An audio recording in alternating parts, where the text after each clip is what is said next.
In 2015, newly formed development studio Playtonic Games set out to do something that gaming fans of the 90s have been yearning for, a new Banjo-Kazooie style platformer. Comprised of former Rare devs, Yooka-Laylee released in 2017, which we here at Gamers Xtreme thoroughly enjoyed.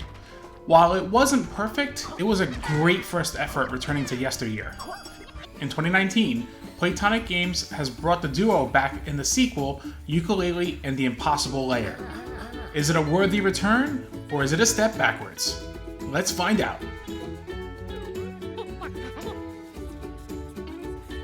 Right off the bat, Yooka-Laylee and the Impossible Lair is a very different style game from its predecessor.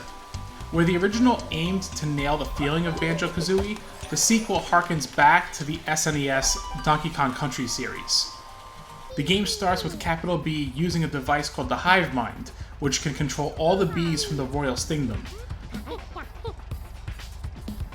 While chasing him down, you will face off in a showdown to only then fail at some point, but I'll explain that in a bit. Being overpowered by Capital B, you must help Queen Phoebe and save the battalion captured for mind control in the various worlds. You will need to save as many bees as possible to take on the Impossible Lair for a rematch with Capital B. Throughout the game, our dynamic duo will come across old friends from the previous installment, and banter amongst them is still very enjoyable and hilarious at times.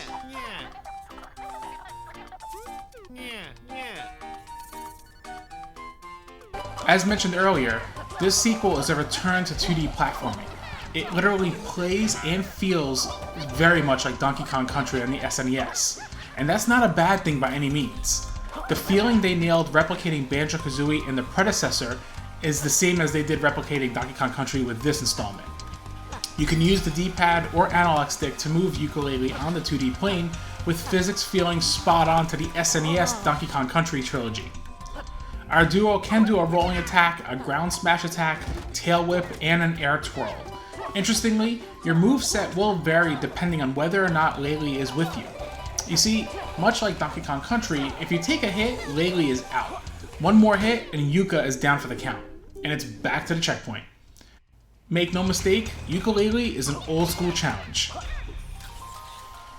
Throughout each of the 20 chapters, your goal will be to make it from point A to point B to free the captured bee.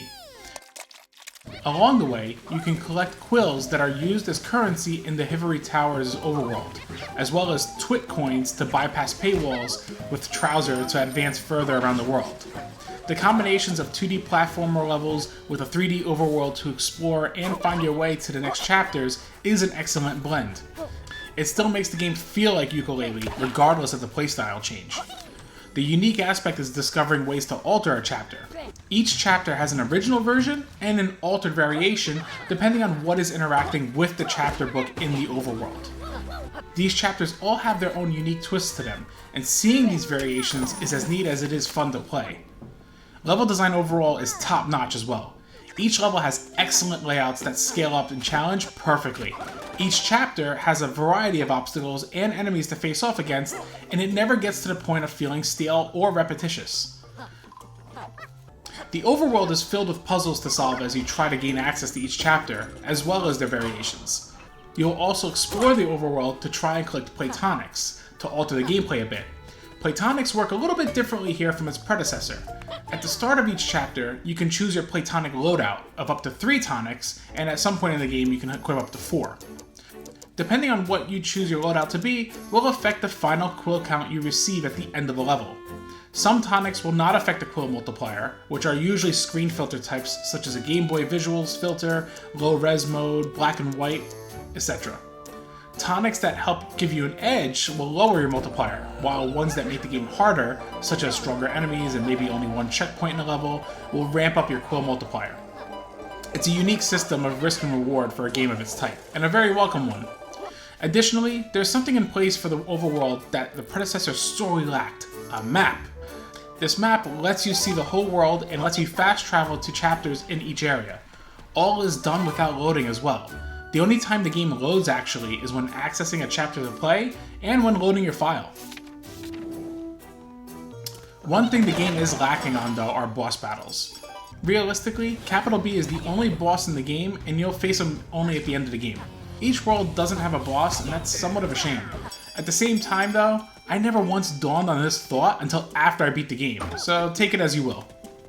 Now, the game is called Yooka-Laylee and the Impossible Lair. The team over at Playtonic Games wasn't kidding about the name of the last level.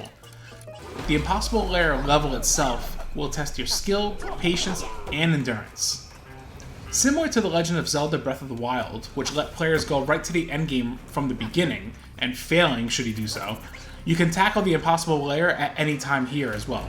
However, the goal of the game is to save as many of the B-Tallion to protect you through the challenging lair, rather, Impossible Lair, as they serve as a shield count.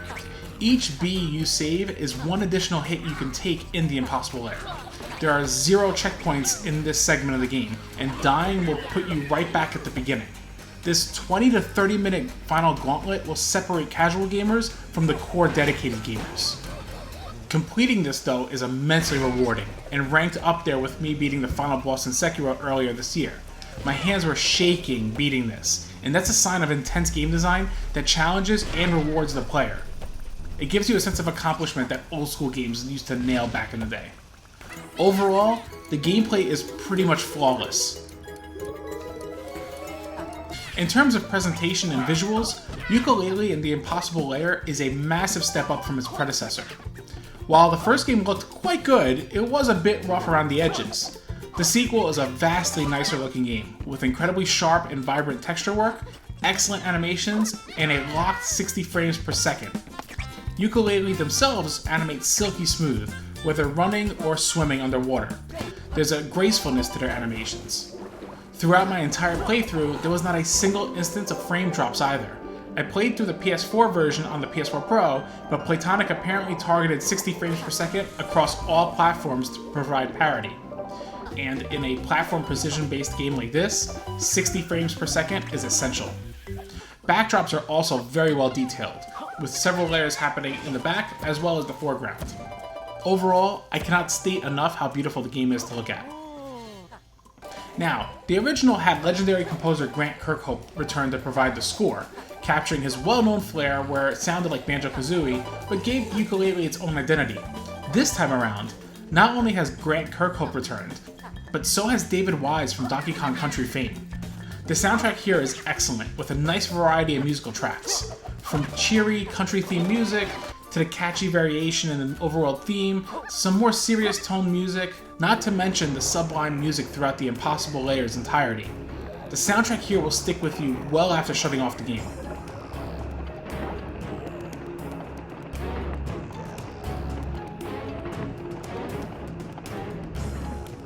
Sound effects are all superb as well, and the goofy voiceovers all return. The voiceover work is defaulted for them to speak their line quickly and then not play it anymore during their dialogue. However, on the flip side, you can turn the classic voice feature on so that whenever there is dialogue, their voices are constantly making the noises that they make during their line. I, for one, am a fan of the classic style, similar to that of what it was in Banjo-Kazooie. Yooka-Laylee and the Impossible Lair is a sequel that may focus on its dev studio's 2D roots, but it's done so in near perfection. The blend of 2D platforming and 3D overworld exploration is excellent, and the level designs are superb. Couple this with beautiful visuals, tight gameplay, and an excellent soundtrack, and you've got a must-own package. No question about it, this game lands in my top 5 games of 2019. Here's hoping we continue to see more of Yooka-Laylee from Playtonic Games. That's why I'm giving Yooka-Laylee and the Impossible Lair a 9.0 out of 10.